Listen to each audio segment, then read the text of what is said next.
Hello, welcome to the channel. Today I'm going to explain you on chaos engineering and Simian army, how this works and how this helps us from server failures. Before jumping into the explanation, let me put the list of concepts I'm going to explain you on this video. I will start with explaining what is chaos engineering and its principles. Next, I will explain you on what is Simian army and its toolchains. And I will explain you on what is Chaos Monkey. Now, let's start.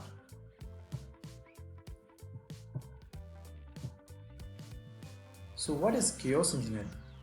So chaos engineering is a discipline of experimenting on a system in order to build confidence in the system's capability to withstand turbulent conditions in production. So what does it mean?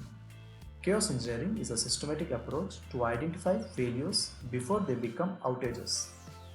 By proactively testing how a system responds under stress, you can identify and fix failures before they happen. In other words, it is a methodology to test the software system's ability to tolerate failures while still ensuring adequate quality of service. This can be implemented over infrastructure, network, and applications as well. Okay, let me explain you in detail. So let us consider I have deployed my application on 3 servers, and 3 servers are exposed to internet over a load balancer is used in between to spread the traffic, and customers on the other side, so accessing the application via this load balancer. Now when a customer hits some request, the load balancer will start sending the request to the individual servers based on their availability. This is how the entire networking will work. And suppose, let us take, when there is a failure in one server, then what happens? The load balancer tries to redirect the load towards the available 2 servers which are deployed.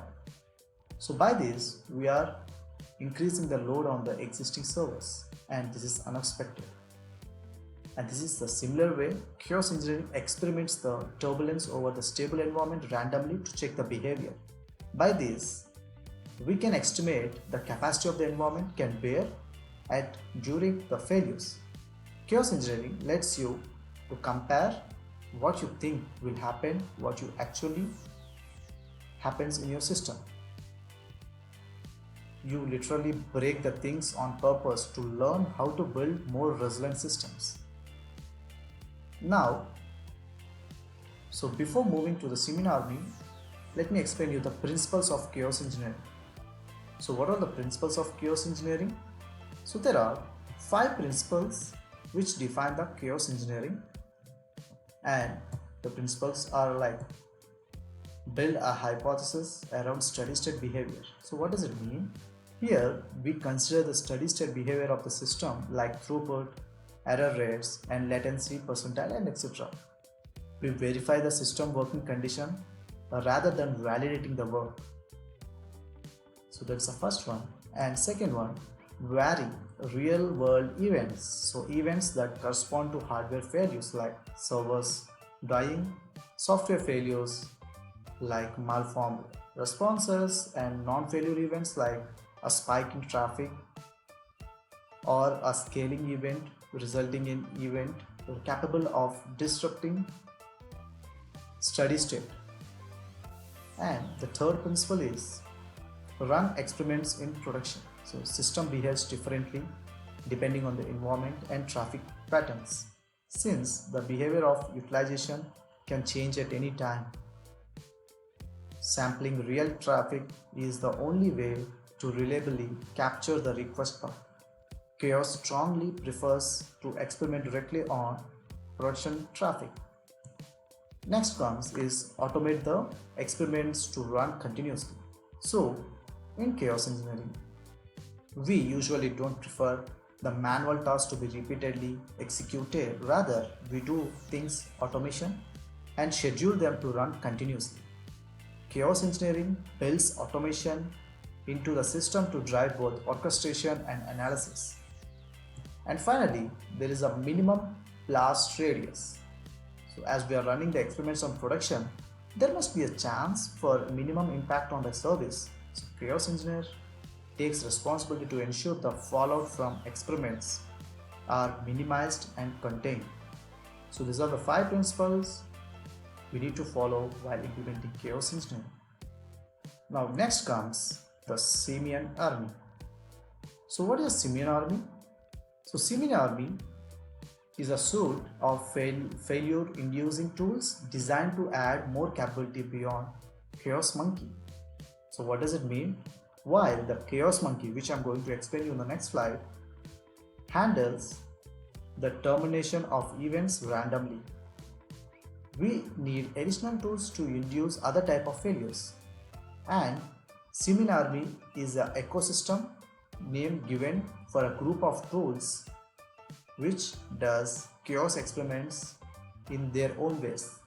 So let me explain a few of them. First one is latency monkey. So by simulating the network delays and failures, it allows services can be tested to see how they react when their dependency slows down or fails to respond. But these actions also occasionally causes effects within other applications. Okay, so next is the conformity monkey. So what is a conformity monkey? So ensures non-adhering instances are terminated. So what does it mean? So it finds the instances that don't adhere the best practices and shuts down. Suppose we have an instance running with older versions of release or running with different security groups, etc. Conformity monkey will shut down them, and it gives an option for the systems team to again respawn the instance. And next comes is a doctor monkey. So what is a doctor monkey? So it performs the health check onto the instances, and the health checks are like the CPU load, memory usage, and etc. So this monkey will ensure to check the health of the load balancer as well. And next comes is the janitor monkey. So this ensures the environment has no clutters and waste. So it searches for the unused resources and disposes them within cloud. Every rules to be predefined in the configuration files. So it gives a chance for us to define the configuration rules so that the janitor monkey will remove the unwanted resources, everything. So this will also check for unused instances, volumes that are not attached, or auto scaling groups that are not being used, and it will terminate them. And next comes is a security monkey. So security monkey is an extension of conformity monkey. This is capable of monitoring common cloud provider accounts for policy changes, insecure configurations, improperly configured AWS security groups, and terminates the offending instances.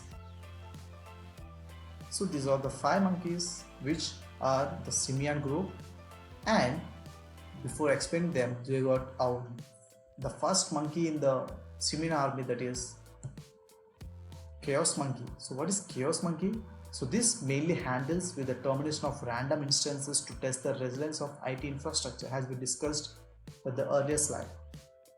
So it works by intentionally disabling the computer in production network to test how remaining systems respond to the outage. Imagine a monkey is entering into a data center and randomly rips cables, destroys devices, and returns everything that passes by hand. The challenge for IT managers is to design the information system they are responsible for so that it can work despite these monkeys, which no one ever knows when they arrive and when they will destroy. So we can also name it as a failure as a service. And implementing this monkey, we have few dependencies, like we use Spinnaker for our deliveries, so continuous delivery platform. So we use Spinnaker, and we use MySQL as a database.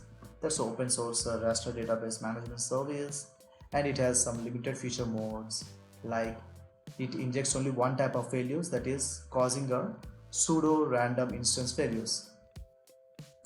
And these are being used by few of the companies like Twilio. Netflix are the one who designed the Chaos Monkey. LinkedIn, Facebook, Google, Microsoft, and many other. So this is completely about the chaos engineering and the Simian army and chaos monkey. So I didn't explain you on a practical way. I will be explaining on the next video how to install this and how to configure this. Thank you.